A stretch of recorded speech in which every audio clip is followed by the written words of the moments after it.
No, no, no, no, no, no, no. दोस्तों, सदियों से मनुष्यों ने अपने युद्ध के लिए अनगिनत जानवरों का इस्तेमाल किया है। प्राचीन काल में घोड़े, ऊंट और वॉर एलिफेंट को मिलिट्री कैंपेनियन को सक्सेसफुल बनाने के लिए उसमें काम करने के लिए मजबूर किया गया। बेचारे जानवरों को भूखा रखा जाता था, उन्हें खाने के लिए तरसाया जाता था, लेकिन 20वीं शताब्दी की शुरुआत के साथ ही जानवरों का इस्तेमाल मिलिट्री पर्पस के लिए न सिर्फ जारी रहा बल्कि इसको और ज्यादा सोफिस्टिकेटेड बना दिया गया। इसके बाद जानवरों को कितने बेहतरीन तरीके से युद्ध के लिए इस्तेमाल किया जा सकता है, उसके लिए जानवरों पर एक्सपेरिमेंट होने लगे थे और इन एक्सपेरिमेंट में लाखों करोड़ों का खर्चा आता था। लेकिन कभी भी डेंटिस्ट तो कभी वेटनरी सर्जन अपने एक्सपेरिमेंट करते जा रहे थे।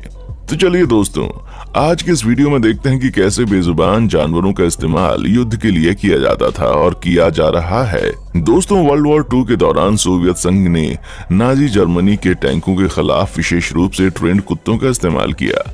ट्रेनिंग प्रोसेस सिंपल था। पहले कुत्ते को खाने के लिए तरसाया जाता था, फिर उसे ये विश्वास दिलाया जाता था कि खाना सिर्फ टैंक के नीचे मिल सकता है। आपको बता दें कि युद्ध के कुछ दिन पहले से ही कुत्तों को सही समय पर खाना देना बंद कर दिया जाता था और उसी समय TNT का 26 पाउंड का बॉम्ब को डेटोनेटर के साथ कुत्ते की बॉडी से अटैच कर दिया जाता था और उसे इसी कंडीशन में दुश्मन के टैंक के पास भेज दिया जाता था। हालांकि टैंक गन शॉट्स और बम फटने से कुत्तों को डर लगता था, लेकिन अगर वो अपनी पीठ पर बॉम्ब को लेकर नहीं दौड़ते तो उन्हें भूखा रहना पड़ सकता था।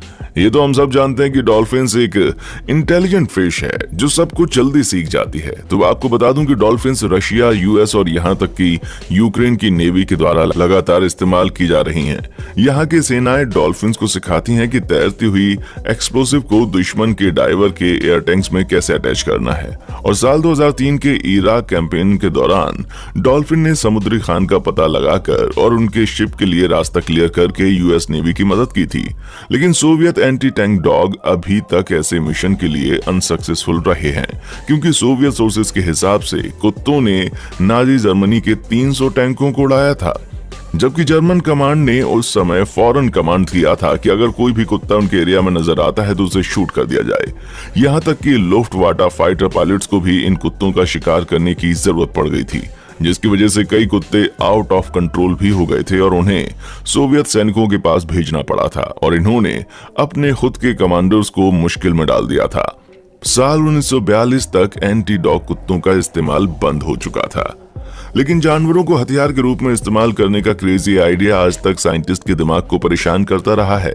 जब dentist surgeon doctor little S Adam दक्षिण पश्चिम संयुक्त राज्य अमेरिका की गुफाओं की पैदल यात्रा पर गए और वहां पर रहने वाले चमगादड़ों की उड़ान देखी तो उससे काफी इंप्रेस हो गए। और उसे देखकर किसी भी समझदार इंसान के मन में एक सवाल जरूर आएगा कि क्या बड़ी संख्या में चमगादड़ों को बम से लैस किया जा सकता है और हवाई जहाज से इनको गिराया जा सकता है। तो एक अमेरिकी सेना परियोजना जिसका कोड नेम था एक्स-रे प्रोजेक्ट, जापान से नेपलम चार्ज से लैस हजारों चमगादड़ों को छोड़ना था। ऐसे में डॉक्टर एडम ने आर्टिफिशियल रूप से चमगादड़ों को हाइबरनेशन में डालने और उनमें से प्रत्येक को एक छोटा नेपलम चार्ज अटैच करने का सुझाव दिया। ऐसे में जानवरों को एक विशाल खाली बम में डाल दिया जो कि एरोप्लेन से एक निश्चित ऊंचाई पर पैराशूट के द्वारा गिराया जा सकता था। नीचे जाते हुए बम खुल गया और उसमें से अचानक हवा के झोंकों से चमगादड़ जाग गए और डर की वजह से अलग अलग दिशाओं में चले गए। डॉक्टर एडम ने कल्पना की थी कि जापान के घरों और पेड़ों पर चमगादड़ों के उतरने के बाद नेपलम के छोटे चार्ज फट जाएंगे, जिससे घातक आग लग जाएगी। ऑपरेशन के दौरान आग का प्रभाव पारंपरिक बमबारी से 10 गुना ज्यादा माना जाता था। जापानी सेना अमेरिकी सेना से पीछे नहीं थी, लेकिन उन्होंने सामूहिक विनाश के हथियारों के रूप में कीड़ों का इस्तेमाल किया, जैसे पिस्सू, मक्खियां और बीटल प्लेग और हैजा से संक्रमित थे। उन्होंने उन्हें उस जगह पर फेंका जहां पर काफी ज्यादा जनसंख्या थी। ऐसे में एक सवाल जहन में जरूर आता है कि एनिमल वेलफेयर एसोसिएशन आखिर जानवरों पर ध्यान क्यों नहीं देती है? वो जानवरों के साथ हो रहे पागलपन को गंभीरता से क्यों नहीं लेती है? जैसे उदाहरण के रूप में सार्वजनिक संगठन पेटा के रूप में देखें, जो खरबों डॉलर की तुलना में जानवरों के प्रयोग पर खर्च किया जा सकता है।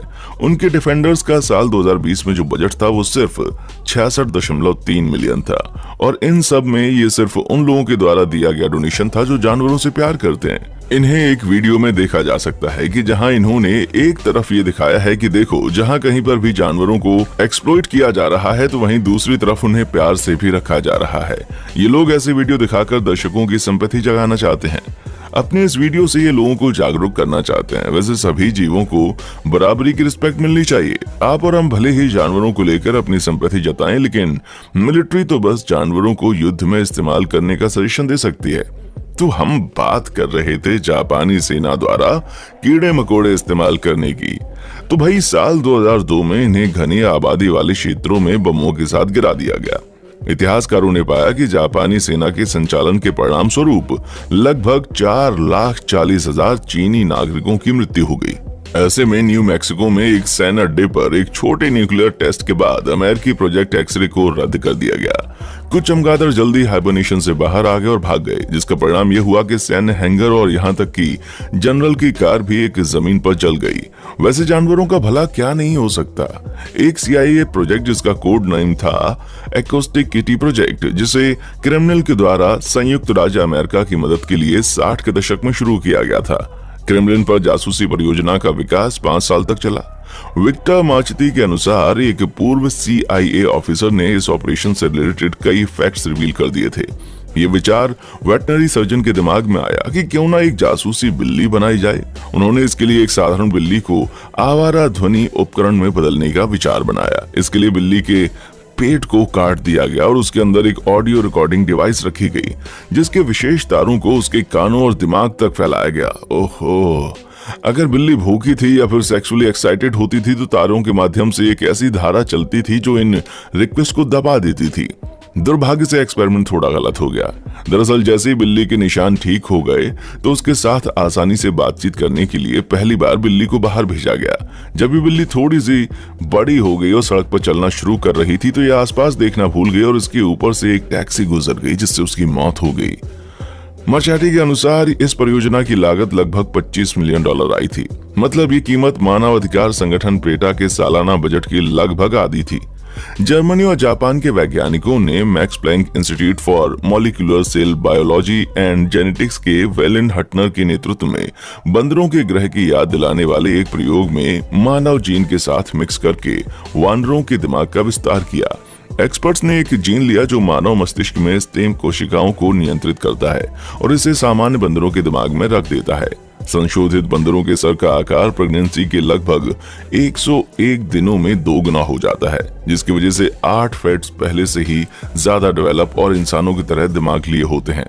हालांकि इस एक्सपेरिमेंट को अचानक सस्पेंड कर दिया गया। थान विलियन हटनर के मुताबिक इस एक्सपेरिमेंट के अजीब परिणाम हो सकते थे। साइंटिस्ट ने कहा कि अगर गलत नैतिक दृष्टिकोण से देखा जाए तो बंदरों की जीन को क्रॉस करना असल में प्रेगनेंसी के बाद उसके फेट्स के विकास को कैसे इफेक्ट करें ये देखना होगा। दरअसल ह्यूमनॉइड इंटेलिजेंस ही एक ऐसी बाधा है जिसकी वजह से मिलिट्री जानवरों को यूनिवर्सल वेपन की तरह इस्तेमाल नहीं कर पा रही है। दोस्तों, उम्मीद है कि आपको हमारे आज की वीडियो पसंद आई होगी। हमें अपने जवाब कमेंट करके जरूर बताएं और हम अपने चैनल को और बेहतर कैसे बना सकते हैं इसके लिए हमें सजेशन जरूर दें। अगर कोई सुझाव देना चाहते हैं तब भी कमेंट करें। देखने के लिए शुक्रिया।